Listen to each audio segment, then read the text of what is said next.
नमस्कार दोस्तों, हर्षित द्विवेदी एजुकेशन में आपका स्वागत है। मेरा नाम है विनीत सागर। आज हम डिस्कस करेंगे the issue of withdrawal of general concern to central bureau of investigation. आप सबको पता होगा सेंट्रल ब्यूरो ऑफ इन्वेस्टिगेशन हमारा प्रीमियम इन्वेस्टिगेशन एजेंसी है जो ministry of personnel, pension and public grievances के अंडर आता है। नॉर्मली सीबीआई कौन कौन से केसेस हैंडल करता है? Anti corruption crimes, economic crimes, special crimes या फिर सुओ मोटो केसेस भी। सुओ मोटो केसेस मतलब अपने आप भी ये कोई इन्वेस्टिगेशन इनिशिएट कर सकता है। तो देखिए दोस्तों, सीबीआई आजकल बहुत न्यूज में है। वो विड्रॉवल ऑफ जनरल कंसर्न से रिलेटेड है। बेसिकली दोस्तों, सीबीआई को अगर इंडियन स्टेट्स में कोई भी इन्वेस्टिगेशन कंडक्ट करना है तो स्टेट्स के परमिशन लेना पड़ता है। तो आजकल इंडिया में काफी सारे स्टेट्स जो है सीबीआई को ये जनरल कंसर्न नहीं देते हैं। मैक्सिमम वही स्टेट्स हैं जहां अपोजिशन पार्टी रूलिंग में है। तो आज इस कॉन्टेक्स्ट में हम डिस्कस करेंगे सबसे पहले लॉ ऑन जनरल कंसर्न क्या होता है एंड सीबीआई से रिलेटेड, इनके इन्वेस्टिगेशन जुरिसडिक्शन से रिलेटेड काफ़ी इंपॉर्टेंट चीज़ें मैं आपको बताऊंगा। तो आगे जाने से पहले लेक्चर पर लाइक का बटन, चैनल को अब तक शेयर एंड सब्सक्राइब नहीं किया हो तो कर लीजिएगा। हमें सपोर्ट करने के लिए आप चैनल के मेंबर बन सकते हो ज्वाइन बटन के थ्रू। शुरुआत करते हैं दोस्तों सबसे पहले why in news. Recently central bureau of investigation ने एक सबमिशन दिया सुप्रीम कोर्ट में। इन्होंने ये बोला 2018 से अब तक कम से कम 150 रिक्वेस्ट पेंडिंग है for sanction to investigate with 8 state governments. मैंने आपको पहले ही बता दिया ना, स्टेट गवर्नमेंट का परमिशन चाहिए अगर वो स्टेट के अंदर कोई इन्वेस्टिगेशन कंडक्ट करना है तो 8 स्टेट गवर्नमेंट ने पूरा मिलकर 150 रिक्वेस्ट पेंडिंग में रखा है, जिसकी वजह से सीबीआई इन्वेस्टिगेशन कंडक्ट नहीं कर पा रहा है।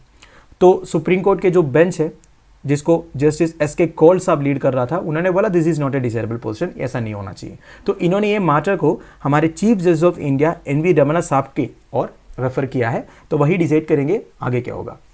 अब देखिए, CBI is govern by Delhi special police establishment act 1946, जिसे आप डीएसपी एक्ट 1946 बोलते हो। ये बात आप ध्यान दीजिएगा, कोई पार्लियामेंट्री स्टैट्यूट से या पार्लियामेंट ने पास किया हुआ लॉ से सीबीआई नहीं बना है। CBI is govern by Delhi special police establishment act 1946। आप देखिए, unlimited jurisdiction of CBI is confined to UTs and railway areas. मैंने आपको यह बात बता दिया था ना कि अगर स्टेट गवर्नमेंट में इन्वेस्टिगेशन कंडक्ट करना है तो उन्हें स्टेट गवर्नमेंट की परमिशन चाहिए। पर union territories and Indian railway के अंदर जितने एरियाज है उधर अगर इन्वेस्टिगेशन करना है तो इन्हें किसी की परमिशन की जरूरत नहीं है, क्योंकि ऑब्वियस ही बात है दोस्तों, union territories and Indian railway areas तो सेंटर के कंट्रोल में आता है, ये स्टेट गवर्नमेंट के कंट्रोल में नहीं आता है। तो इधर अगर कुछ इन्वेस्टिगेशन वगैरह करना है तो उन्हें परमिशन की जरूरत नहीं है, पर इसे छोड़ के जितने भी केसेस है उसके लिए परमिशन की जरूरत है। Section 5 of DSP Act empowers special police establishments, including CBI, to investigate cases in the states. वैसे DSP Act सेक्शन 5 में CBI को ये पावर देता है स्टेट्स में केसेस इन्वेस्टिगेट करने का, पर section 6 restricts the power of SPs under section 5 and puts the condition of consent of state government। देखिए, सेक्शन 5 ये पावर दिया है स्टेट्स के अंदर वो इन्वेस्टिगेशन कर सकता है, पर सेक्शन 6 सेक्शन 5 को रिस्ट्रिक्ट करता है, मतलब कंसेंट की जरूरत है। So the CBI must mandatorily obtain the consent of state government concerned before beginning to investigate a crime in a state। कोई भी स्टेट्स में एक क्राइम इन्वेस्टिगेट करने से पहले उन्हें स्टेट गवर्नमेंट की परमिशन चाहिए, ये बात आप ध्यान दीजिएगा। अब दोस्तों, व्हाट इज जनरल कंसर्न? देखिए, जनरल कंसर्न का मतलब ये होता है दोस्तों, कुछ स्टेट्स ने ऑलरेडी सीबीआई को कंसर्न दे रखा है, जब भी चाहे स्टेट्स के अंदर इन्वेस्टिगेशन कर सकता है, स्टेट गवर्नमेंट की कोई रिटर्न परमिशन की जरूरत नहीं है। ऑब्वियस सी बात है, वो वही स्टेट्स होगा जहां सेंटर की पार्टी रूल कर रहा होगा। पर जो अपोजिशन पार्टीज जिस स्टेट्स में रूल कर रहे होंगे, जैसे कि वेस्ट बंगाल हो गया, केरला हो गया, तमिलनाडु हो गया, उन्होंने केस स्पेसिफिक कंसर्न का क्लॉज बना के रखा है। मतलब हर एक केस, अगर सीबीआई को कोई भी केस हैंडओवर होता है या सीबीआई कोई भी केस के ऊपर इन्वेस्टिगेशन करना चाहता है तो उन्हें एक एक केस के लिए स्पेसिफिक कंसर्न लेना पड़ेगा स्टेट गवर्नमेंट से। क्लियर? अब देखिए, if a state doesn't give general consent to the CBI, it would have to apply to the state government in every case। यही मैंने बता दिया, हर एक केस के लिए इन्हें अप्लाई करना पड़ेगा। अब दोस्तों, why states are withdrawing general concern? देखिए, सीबीआई जब से एस्टैब्लिश हुआ है तब से लेके अब तक ये कंसर्न वाली इशू हमेशा रहा है। मैक्सिमम स्टेट गवर्नमेंट्स ने पहले तो जनरल कंसर्न दे रखा था, जब भी सीबीआई चाहे कोई भी इन्वेस्टिगेशन कर सकता था। पर आजकल अभी के हिसाब से अगर आप देखोगे, मैक्सिमम स्टेट्स ने ये जनरल कंसर्न विड्रॉ करके बैठा है, केस स्पेसिफिक कंसर्न कर दिया। मतलब एक एक केस इन्वेस्टिगेट करने से पहले स्टेट गवर्नमेंट के परमिशन लेना पड़ेगा, ऐसा है। अब वही स्टेट्स में जनरल कंसर्न है जहां बीजेपी रूल कर रहा है आजकल, ऐसा केस है। आप देखिए ऐसा क्यों हुआ है, मैक्सिमम स्टेट्स ने ऐसे कंसर्न विड्रॉ क्यों किया है? देखिए 2018 में सेंट्रल गवर्नमेंट ने एक amendment to the prevention of corruption act 1988 enact किया था। इस अमेंडमेंट के थ्रू सेंट्रल गवर्नमेंट ने यह मैंडेटरी कर लिया कि सीबीआई अगर कोई भी सेंट्रल गवर्नमेंट सर्वेंट के अगेंस्ट कोई करप्शन केस चार्ज करना है तो सेंटर के परमिशन लेना जरूरी है। तो ये तो स्टेट गवर्नमेंट को अच्छा नहीं लगेगा। देखिए सेंट्रल गवर्नमेंट ने इतना बड़ा एक लॉ बना रखा है, मतलब सीबीआई को कोई भी गवर्नमेंट सर्वेंट के अगेंस्ट अगर करप्शन केस चार्ज करना है या इन्वेस्टिगेशन करना है तो सबसे पहले सेंट्रल गवर्नमेंट के परमिशन लेके आओ। तो स्टेट गवर्नमेंट ने बोला अगर सेंटर ने ऐसे करके रखा है तो हम क्यों मानेंगे भाई। तो स्टेट गवर्नमेंट ने मैक्सिमम ये विड्रॉ कर लिया। तो अर्लियर 2018 के अमेंडमेंट आने से पहले रूल ऐसा था, permission was required for case against officials of levels of the joint secretary and higher. देखिए 2018 से पहले भी कंसर्न लेना पड़ता था, पर ओनली वही गवर्नमेंट सर्वेंट्स का या वही गवर्नमेंट ऑफिशियल्स का जिनका रैंक जॉइंट सेक्रेटरी से ऊपर था। आपके लिए क्या है, जितने भी गवर्नमेंट सर्वेंट्स है चाहे वो कोई भी रैंक का हो, इनके अगेंस्ट कोई करप्शन केस के ऊपर इन्वेस्टिगेशन करना है तो सेंटर का परमिशन चाहिए। तो ये थोड़ा सा इलॉजिकल है, इसलिए स्टेट गवर्नमेंट ने भी बोला हम भी ऐसे ही कर रहे हैं, हम भी आपको कंसर्न नहीं दे रहे, वो जनरल कंसर्न हम नहीं देंगे। अगर आपको कोई केस के ऊपर इन्वेस्टिगेट करना है सबसे पहले हमारे पास आओ, केस के बारे में बताओ, फिर हम परमिशन देंगे। परमिशन नहीं देंगे हम तब डिसाइड करेंगे कि परमिशन देना है या नहीं देना है। ठीक है, तो देखिए ये जो amendment to the prevention of corruption act 1988 आने से 2-3 प्रॉब्लम क्रिएट हो गया। आप समझ गए होंगे क्या क्या प्रॉब्लम क्रिएट हुआ होगा। सबसे पहले centre now exercise the power of the CBI not just administratively but also legally. देखिए सीबीआई के ऊपर पूरा पावर आ गया ना, सेंटर डिसाइड कर सकता है कौन कौन गवर्नमेंट ऑफिशियल्स के अगेंस्ट इन्वेस्टिगेशन करना है या फिर करप्शन केसेस चार्ज करना है कि नहीं। An agency can investigate only the offices that a central government wants to be investigated। देखिए सेंट्रल गवर्नमेंट की एक ऑटोक्रेटिक पावर आ जाएगा। सेंट्रल गवर्नमेंट को जिससे बदला लेना है, जिसने उनकी बात नहीं सुना होगा, उनके अगेंस्ट वो बोलेगा सीबीआई को कि उनके अगेंस्ट कोई करप्शन केस का इन्वेस्टिगेशन करो, उनको परेशान करो। तो सेंटर के पास एक ऑटोक्रेटिक पावर आ गया ये अमेंडमेंट के through. And corruption cases registered with the CBI drop by over 40% between 2017 and 2018। देखिए ये अमेंडमेंट आने के बाद अगर आप डेटा देखोगे 2017, 18, 19 का, तो करप्शन केसेस का जो रजिस्ट्रेशन है ना वो ड्रॉप हो गया बाई 40%, क्योंकि सेंट्रल गवर्नमेंट मानेंगे नहीं, उनका कोई चमचा है तो वो बोलेगा नहीं मत करो, है कि नहीं। But however CBI can investigate A case in the following conditions. अभी भी कुछ कंडीशंस है जहां सीबीआई इन्वेस्टिगेशन कर सकता है, वो कौन कौन सा चेक कर लेते हैं। देखिए cases that had been registered before the concern was withdrawn. देखिए कंसर्न विथड्रॉ करने से पहले ही अगर कोई केस रजिस्टर्ड है तो उसका इन्वेस्टिगेशन तो कंटिन्यू कर सकता है। दूसरा, CBI can investigate A case against a person if it is registered outside the state in which he station. देखिए मान लीजिए कोई दिल्ली का केस है और वो बंदा रह रहा है छत्तीसगढ़ में, तब सीबीआई दिल्ली गवर्नमेंट का कंसर्न लेके छत्तीसगढ़ में इन्वेस्टिगेशन कर सकता है। समझ गए। For example if it can file A case in Delhi if the case involves a Delhi connection and investigate A case in any state. Basically वो केस कोई और स्टेट में रजिस्टर होना चाहिए, फिर जाके कोई और स्टेट में वो अपना इन्वेस्टिगेशन कर सकता है। ठीक है। और CBI can get A warrant from A local court in the state and conduct the search. अगर कोई सर्च एक्टिविटीज कंडक्ट करना है तो लोकल कोर्ट से वो वारंट इशू करवा सकता है। फिर concern is not required in the cases where a person is caught red handed taking a bribe. अगर कोई गवर्नमेंट सर्वेंट ब्राइब लेते हुए एकदम सामने सामने पकड़ा गया, इस केस में कोई कंसर्न की जरूरत नहीं है। तो साफ साफ पता चला ना, रेड हैंडेड पकड़ा जाना मतलब एकदम नंगे हाथ पकड़ा जाना। ठीक है। इस केसेस में भी सीबीआई जो है डायरेक्टली केस रजिस्टर कर सकता है। वैसे देखिए हमारा जो क्रिमिनल प्रोसीजर कोड है उसका सेक्शन 166 क्या कहता है, allows a police officer of one jurisdiction to ask an officer of another to carry out a search on their behalf। देखिए ये जो सेक्शन 166 में ये क्लियरली लिखा है, कोई भी एक पुलिस ऑफिसर हो सकता है, वो और कोई जुरिस्डिक्शन का होगा, वो मान लीजिए वो केरला के एक पुलिस ऑफिसर है और वो तमिलनाडु में सर्च एक्टिविटीज कंडक्ट करना चाहते हैं, मतलब इसी केस से रिलेटेड वो सर्च एक्टिविटी करना चाहता है, सर्च करना चाहता है कोई एक बिल्डिंग या हाउस। तब जाके वो तमिलनाडु के पुलिस ऑफिसर को रिक्वेस्ट कर सकता है आप मेरे बिहाफ में उधर सर्च करो।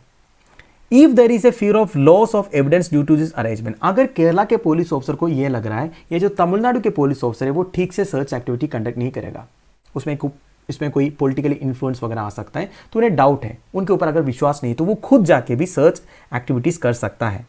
ठीक है। And provide the notice for the same letter. Search करने के बाद में नोटिस दे सकता है हमने ऐसे ऐसे किया करके। तो ये section 166 of the criminal procedure code कहता है। क्लियर। अब दोस्तों वेरियस कोर्ट रूलिंग्स कौन कौन सा है सीबीआई इन्वेस्टिगेशन से रिलेटेड। लेटेस्ट एक केस हुआ था Vinay Mishra versus the CBI case 2021। इसमें कलकत्ता हाई कोर्ट ने यह रूल किया करप्शन केसेस हमारे देश में इक्वली ट्रीट होना चाहिए। देश में कहीं भी हो अगर कोई करप्शन केस है, चाहे वो सेंट्रल गवर्नमेंट एम्प्लॉय हो चाहे वो स्टेट गवर्नमेंट एम्प्लॉय हो, उनके अगेंस्ट कोई करप्शन केसेस इन्वेस्टिगेट करना है तो वो इक्वली ट्रीट होना चाहिए।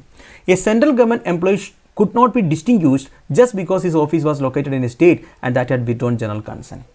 देखिए मैं एक एग्जाम्पल के साथ आपको समझाऊंगा। मान लीजिए इनकम टैक्स डिपार्टमेंट का एक इंस्पेक्टर वेस्ट बंगाल में पोस्टेड है। आपको पता है इनकम टैक्स इंस्पेक्टर एक सेंट्रल गवर्नमेंट जॉब है, he is a central government servant. अगर मान लीजिए वो वेस्ट बंगाल में पोस्टेड है और उनके अगेंस्ट एक करप्शन का एलिगेशन आ गया और सीबीआई उस करप्शन केस इन्वेस्टिगेट करना चाहता है, तो आप ही के रूल के हिसाब से सीबीआई को सबसे पहले तो सेंटर का परमिशन लेना पड़ेगा, इसके बाद स्टेट गवर्नमेंट जो वेस्ट बंगाल स्टेट गवर्नमेंट है उनका परमिशन लेना पड़ेगा। तो कोर्ट ने यह बोला इस तरह आप डिस्टिंग्विश नहीं कर सकते। देखिए कोई भी एक सेंट्रल गवर्नमेंट वो कोई स्टेट में पोस्टेड है जहां जनरल कंसर्न नहीं है तो सीबीआई को वेट करना पड़ेगा परमिशन के लिए, इस तरह नहीं होना चाहिए, ये कलकत्ता हाईकोर्ट ने बोल दिया। और withdrawal of concern would apply in cases where only employees of state government were involved. अगर स्टेट गवर्नमेंट एम्प्लॉय इन्वॉल्व है, बेसिकली अगर वेस्ट बंगाल स्टेट गवर्नमेंट के रेवेन्यू डिपार्टमेंट का कोई इंस्पेक्टर है या कोई सर्वेयर है जो भी है, अगर वो है उनके अगेंस्ट कोई करप्शन केस है, तब ठीक है ये जो वेस्ट बंगाल स्टेट गवर्नमेंट है वो मना कर सकता है कि हम सीबीआई को अलो नहीं करेंगे, हम हमारी स्टेट पुलिस से हमारा विजिलेंस डिपार्टमेंट से हम इन्वेस्टिगेशन करवा लेंगे, सीबीआई की जरूरत नहीं है, ये वो बोल सकता है। पर अगर कोई सेंट्रल गवर्नमेंट एम्प्लॉई है, अगर वो वेस्ट बंगाल स्टेट में पोस्टेड है, तो ये नहीं होना चाहिए West Bengal state government CBI को मना करे कि हम आपको परमिशन नहीं देंगे हमारे स्टेट में आके इन्वेस्टिगेशन करने के लिए।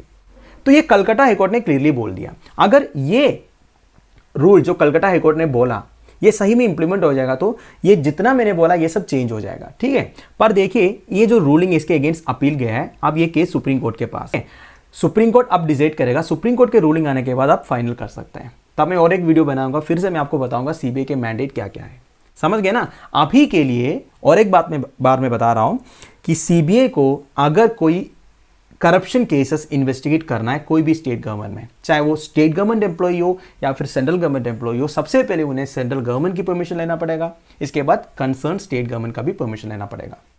और एक बात यह है, अगर वो केस दिल्ली में रजिस्टर्ड है और वो इन्वेस्टिगेशन करना चाहता है वेस्ट बंगाल में, तो वो दिल्ली गवर्नमेंट की परमिशन लेके वेस्ट बंगाल में इन्वेस्टिगेशन कर सकता है। ये भी क्लियर। आप देखिए वैसे 2018 में कोर्ट ने रूल किया था, मैंने जो अभी बोला ना, CBI can probe anyone in A state that has withdrawn general concern if the case was not registered in the state. वही बात मैंने जो अभी बोला, अगर दिल्ली में केस रजिस्टर्ड है और वो वेस्ट बंगाल में इन्वेस्टिगेशन करना चाहते हैं तो कर सकते हैं, मतलब वो करप्शन केस का कनेक्शन होना चाहिए दिल्ली वेस्ट बंगाल जो भी स्टेट्स है, ठीक है। अब दोस्तों ये जो विड्रॉल ऑफ जनरल कंसर्न है इससे क्या क्या मेजर इंप्लीकेशन है। सबसे पहला इंप्लीकेशन तो ये है दोस्तों, it is increasing the pendency of cases जो है और पेंडिंग होते हुए जा रहा है। रिसेंटली सीबीआई ने सुप्रीम कोर्ट में एक एफिडेविट फाइल किया था जिनमें इन्होंने ये बोला था अब तक हमने जितने रिक्वेस्ट किया है परमिशन के लिए स्टेट गवर्नमेंट की ओर, उसमें से 78% ऑफ केसेस जो है पेंडिंग है, अब तक स्टेट गवर्नमेंट ने हमें परमिशन नहीं दिया है। ऊपर से इकोनॉमिक इंपैक्ट्स भी है। देखिए सीबीआई जितना इन्वेस्टिगेशन करता है उसमें मैंने बोला एंटी करप्शन है, फिनेंशियल फ्रॉड है, सो मोटो केसेस है, इसमें मेजर फिनेंशियल फ्रॉड्स भी है। अब इन फिनेंशियल फ्रॉड्स के ऊपर इन्वेस्टिगेशन करने के लिए भी स्टेट गवर्नमेंट की परमिशन चाहिए, है कि नहीं। स्टेट गवर्नमेंट परमिशन नहीं देने से हमारी इकोनॉमी को भी अफेक्ट करेगा क्योंकि मेजर फिनेंशियल फ्रॉड्स है जिसमें कई सारे अमाउंट इन्वॉल्व है। तो इस तरह कई सारे प्रॉब्लम हो सकता है अगर सीबीआई की तरफ से अगर केसिंग इस तरह परमिशन के चक्कर में पेंडिंग रहने से। तो दोस्तों that's end of it. I hope आपको थोड़ा बहुत सीखने को मिला होगा। अब हम एक क्वेश्चन ट्राई करेंगे, जितना मैंने आपको अभी बताया उसी से रिलेटेड क्वेश्चन है। वीडियो पॉज कीजिए और स्टेटमेंट्स पढ़ लीजिए, फिर आंसर बताने की कोशिश कीजिए। 2 सेकंड बाद हम आंसर डिस्कस करेंगे। नाउ द आंसर इज, सबसे पहले स्टेटमेंट्स देखते हैं। देखिए क्या लिखा है, consider the following statements which are correct. तो विच आर करेक्ट पूछा है, कौन कौन सा सही है ये बताना है। CBI is a statutory body and it is established bye an act of the parliament. मैंने आपको बताया था सीबीआई एक स्टैट्यूटरी बॉडी नहीं है। स्टैट्यूटरी बॉडी मतलब क्या होता है, जब कोई भी एक बॉडी पार्लियामेंट से पास किया हुआ एक एक्ट से या फिर स्टैट्यूट से बनते हैं, इसको हम स्टैट्यूटरी बॉडी बोलते हैं। और सीबीआई जो है दिल्ली पुलिस एस्टैब्लिशमेंट एक्ट उससे बना था, तो सीबीए स्टैट्यूटरी बॉडी नहीं है।